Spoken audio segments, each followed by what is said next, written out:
Natalie Ann's post-mortem CT scan is underway to try and find a cause of death.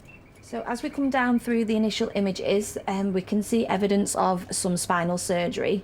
We've got what looks like 2 metal rods implanted into the spine. You can see all this area of sort of white streaking.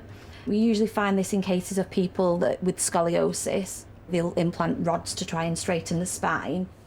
Patients under 65 may also have a detailed scan of the blood supply to the heart. The mortuary have placed a catheter in ready for us to put some contrast down. The contrast hopefully will help mimic the blood that would normally flow through the heart. It'll just allow the radiologist to look for any evidence of any narrowings, any blockages within the coronary arteries. The only other thing off these initial scans I would say, there does appear to be some sort of lesion within the abdomen. It's difficult to say at this time if this would have contributed to her death. The coroner must now consider Natalie Ann's genetic diagnosis as part of his investigation. Neurofibromatosis is a rare condition, and I have at this stage no knowledge as to how this might have caused or contributed to her death. Natalie Ann was just 4 years old when she was diagnosed with neurofibromatosis type 1.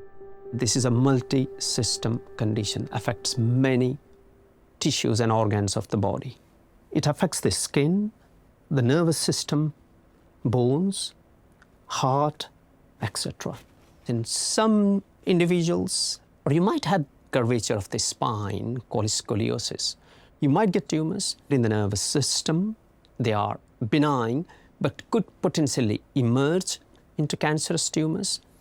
It can affect the heart as well. It can cause abnormalities in the valves. In some rare cases, it can affect the muscles of the heart and can sometimes be fatal. That could potentially be one explanation, though we don't know in this case. It is worrying.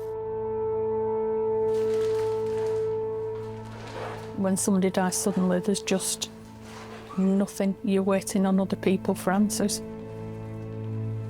The waiting is really difficult, especially when you're sat and you're not occupied.